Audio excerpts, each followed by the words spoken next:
नमस्कार, मैं हूं आपके साथ पूर्वी राय और आप देख रहे हैं तक्षशित न्यूज।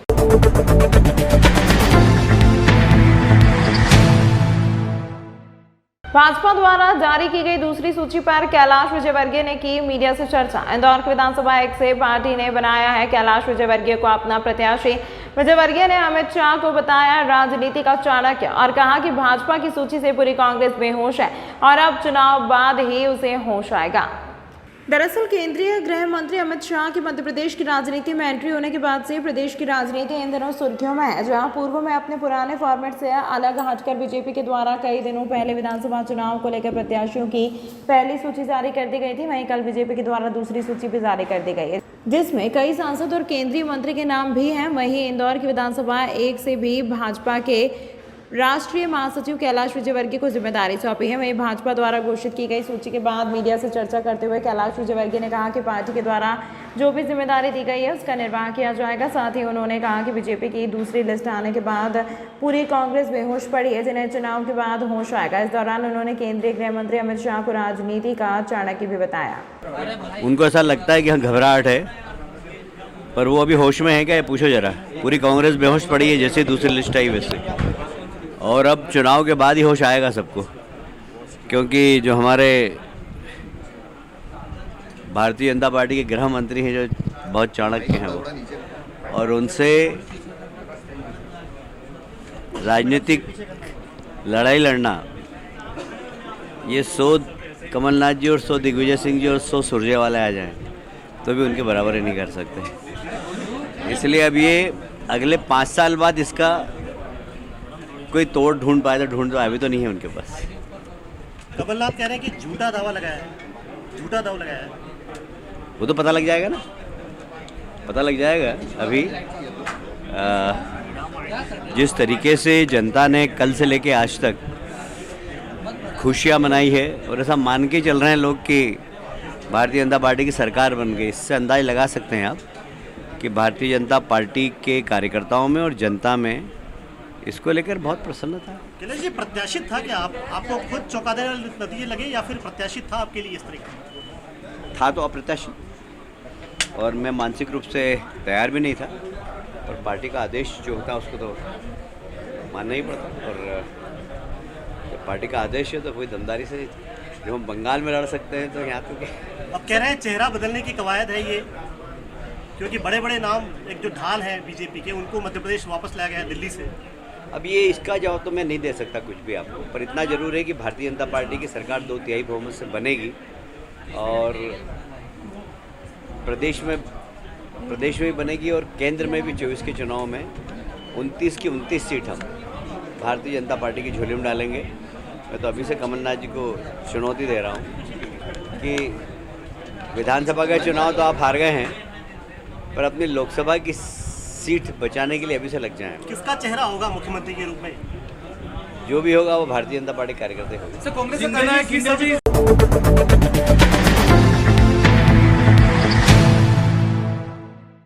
इंदौर पहुंचे केंद्रीय मंत्री ज्योतिरादित्य सिंधिया ने मीडिया से बातचीत में खुद के विधानसभा चुनाव लड़ने की बात को टाल दिया।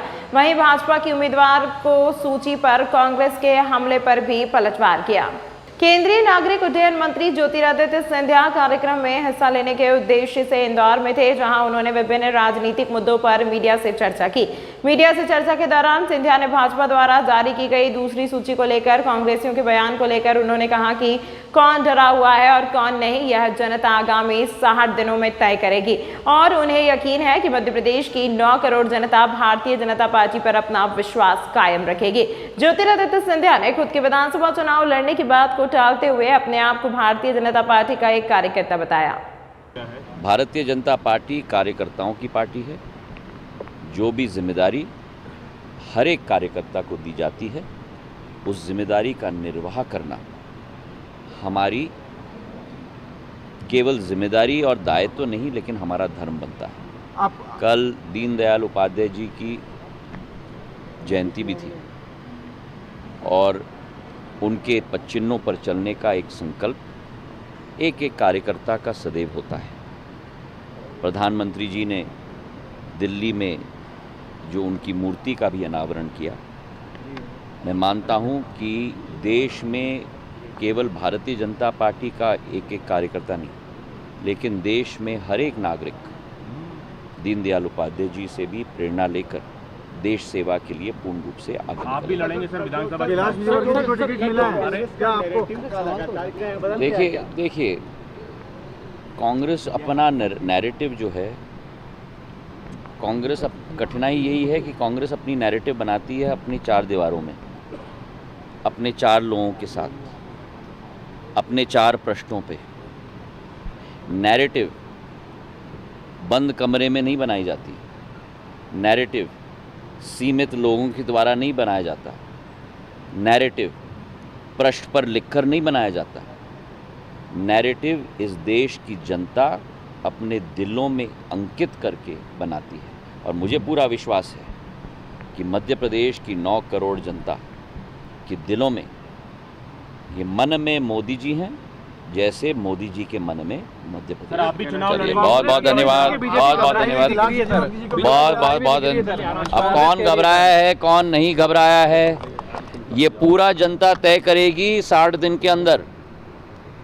और जो कांग्रेस पार्टी की आदत बन गई है सपनों देखने की, और जिस कांग्रेस पार्टी को पूर्ण अच्छी तरह से विवरण प्रधानमंत्री जी ने कल मंच से किया, वो लोहा है जिस पे जंग लग गया है।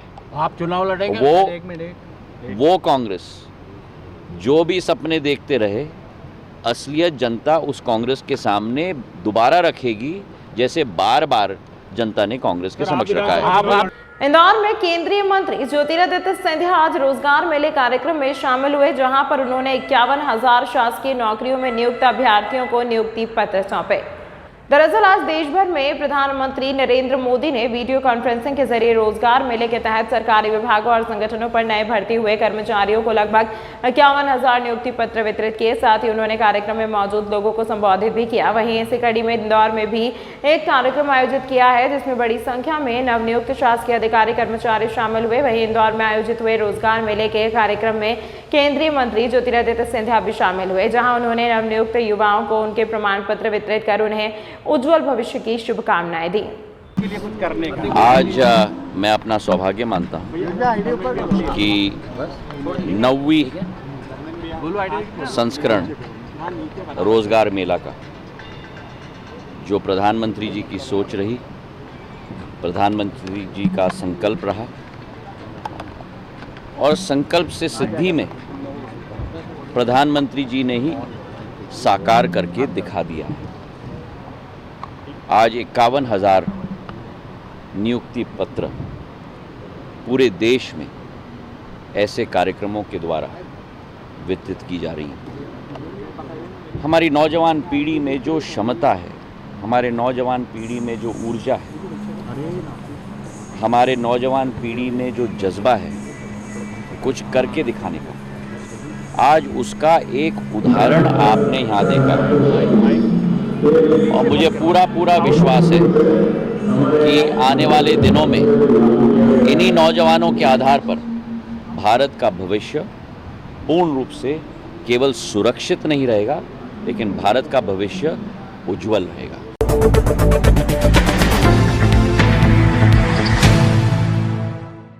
मध्य प्रदेश के इंदौर में साल 2004 से अधिवक्ता प्रोटेक्शन एक्ट की मांग कर रहे सैकड़ों वकीलों ने आज इंदौर संभागायुक्त को प्रधानमंत्री के नाम ज्ञापन सौंपा। आने वाले विधानसभा चुनावों को देखते हुए अब अलग अलग मांगे जोर पकड़ रही हैं।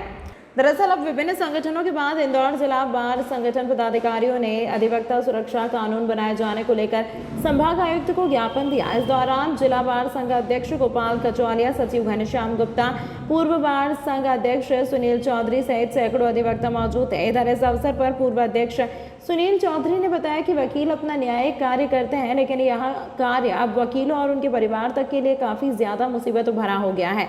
लिहाजा अब इतने लंबे इंतजार के बावजूद भी सरकार उक्त कानून लागू नहीं कर रही है। ज्ञापन का मसौदा कुछ इस तरह से है कि आए दिन आप लोग देखते हैं कि अभिभाषक संघ के सदस्य जो हैं वो अपना न्यायिक कार्य करते हैं, उनसे लोग अनावश्यक दुश्मनियां पालते हैं और उन दुश्मनियों को लेकर और अनेक प्रकार से हम पे हमले होते हैं। और हमला होने के बाद जब अभिभाषक संघ के सदस्य पुलिस में जाते हैं या प्रशासनिक अधिकारियों से मिलते हैं तो प्रॉपर कार्रवाई होती नहीं है। हमने ये मांग की है कि हमारे साथ कोई घटना हो, हमारे परिवार के साथ कोई घटना हो तो उस समय पुलिस हमारी बात सुने। हमारे खिलाफ कोई मुकदमा यदि कायम करना हो तो हमारे अभिभाषक संघ के अध्यक्ष को विश्वास में ले, उनको बताए, उनकी जानकारी में लाए और उसके बाद ऐसी कार्रवाई करे कि जिससे अधिवक्ता लोग निर्भीक होकर अपना न्यायिक कार्य कर सके और न्यायिक कार्य में मदद कर सके। सुनील चौधरी, पूर्व अध्यक्ष इंदौर अभिभाषक संघ।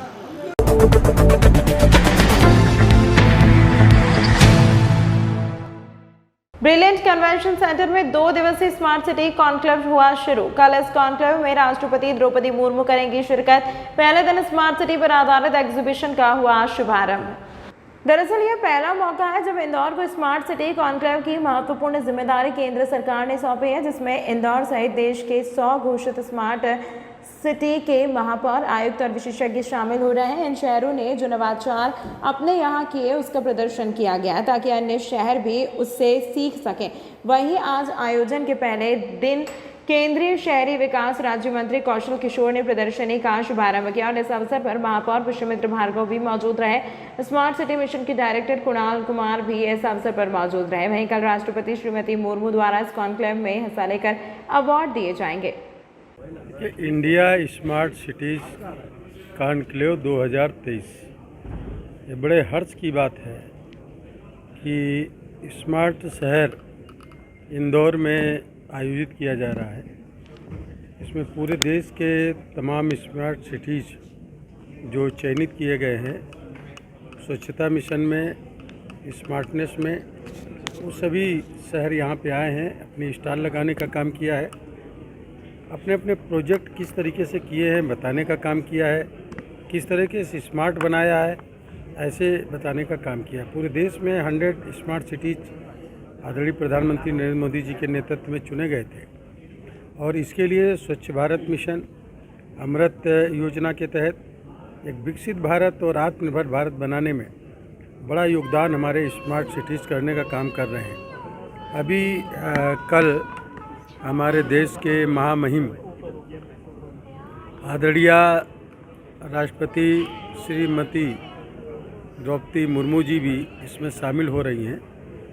यहाँ पर लोगों को प्राइज़ दिया जाएगा जो स्मार्ट है, स्वच्छ है, सुंदर हैं शहर, उनको प्राइज़ भी देने का काम किया जाएगा। कैसे हमारा देश के सभी शहर और सभी घर स्मार्ट बने और शहरों से स्मार्टनेस सीख करके हमारे जो गांव हैं वो भी स्मार्ट बने, एक स्वच्छ भारत बने, स्वस्थ भारत बने, स्मार्ट भारत बने, उसका conclave India smart cities 2023 Indore में आयोजित किया जा रहा है। मैं इसमें प्रतिभागी सभी शहर के लोगों को और जितने भी शहर के इसमें शामिल हो रहे हैं उन सब का अभिनंदन करता हूं, स्वागत करता हूं और एक नया संदेश पूरे दुनिया को देने का काम इंदौर शहर करने का काम कर रहा है। आगे किस तरह से जो है स्मार्ट सिटीज़ बनाने में नई नई योजनाएं आ रही हैं और हमारे स्मार्ट सिटीज़ जो चुने गए हैं वो लोग स्मार्ट बनाने के लिए नई नई टेक्निक खुद अपने आप चयनित करने का काम कर रहे हैं, उनकी खोज करने का काम कर रहे हैं। मैं समझ रहा हूँ इससे सब लोग सीख लेने का काम कर रहे हैं। जो गंदे नाले हैं उनको साफ नाले बना करके वहाँ पर एक स्ट्रीट जोन बना देते हैं जहाँ पर लोग फूड की दुकानें लगाते हैं, लोग टहलने जाते हैं, वॉकिंग करने जाते हैं। एक तरीके से हर तरीके से स्मार्ट बना रहे हैं, सुंदर बना रहे हैं, स्वस्थ बनाने का काम कर रहे हैं।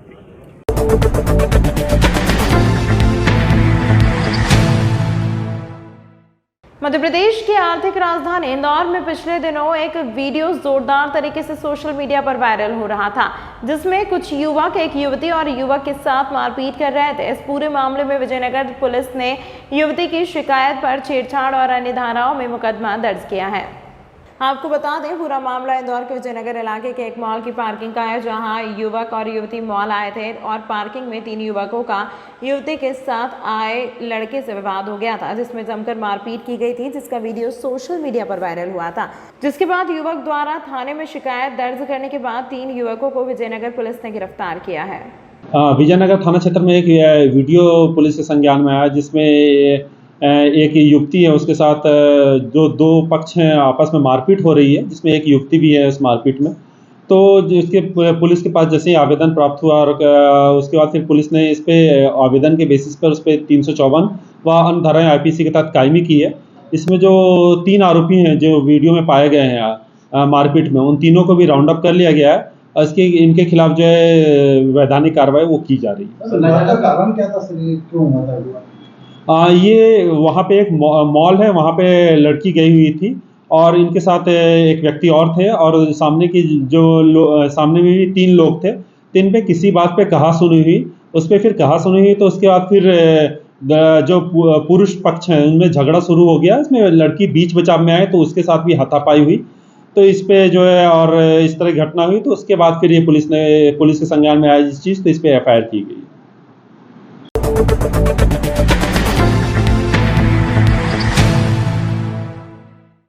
बाईपास स्थित एक कॉलोनी के रहवासी कलेक्टर कार्यालय कलेक्टर से मिलने पहुंचे और शिकायत दर्ज कराई कि कॉलोनी में ड्रेनेज सिस्टम खराब है, जिसके चक्कर में गंदगी पसरी रहती है। कलेक्टर ने रहवासियों को जांच करवाने का आश्वासन दिया है। मामला इंदौर के बाईपास स्थित ओमिक सिटी 1 कॉलोनी का है। यहाँ के रहवासी कॉलोनी में पसरी गंदगी की शिकायत लेकर कलेक्टर के पास पहुंचे।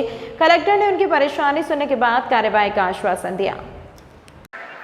ओमिक सिटी 1 अनमोल EWS में रहते हैं भैया, और वहाँ पे बहुत ज़्यादा गंदगी हो रही है। चैम्बर लाइन काफ़ी छुट्टी डली हुई है, इसके कारण पूरे लेटरिन बाथरूम में से उबाल मार रही है लेटरिन। तो समस्याएं लेंगे हम सारे लोग। क्या बोले अधिकारी साहब? सुबह जो पानी निकलता है वो अंदर रूम में भरता है। अधिकारी बोले कि ठीक है, हम जांच करवा दें। कलेक्टर साहब से मिले, उन्होंने क्या बोला आपको? उन्होंने बोला कि जांच करवा के करवा दें। कितने लोग हैं कॉलोनी में? 192 परिवार। क्या नाम है आपका? मेरा नाम मनमोहन शर्मा है।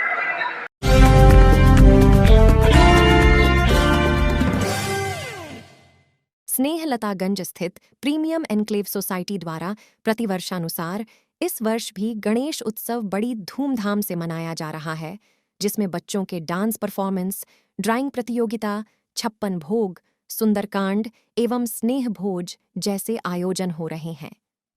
इस कार्यक्रम में विधायक आकाश विजयवर्गीय भी शामिल हुए। उन्होंने इस उत्सव को भव्य रूप से मनाने के लिए सोसाइटी के निवासियों की सराहना की। सोसाइटी की ओर से गणेश मूर्ति के प्रायोजक देवेंद्र पटेल, सुंदरकांड एवं 56 भोग के आयोजक गौरव गुप्ता तथा स्नेह भोज के आयोजक सुधीर चोपड़ा रहे।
तमाम महत्वपूर्ण खबरों के लिए देखते रहिए तक्षशित न्यूज।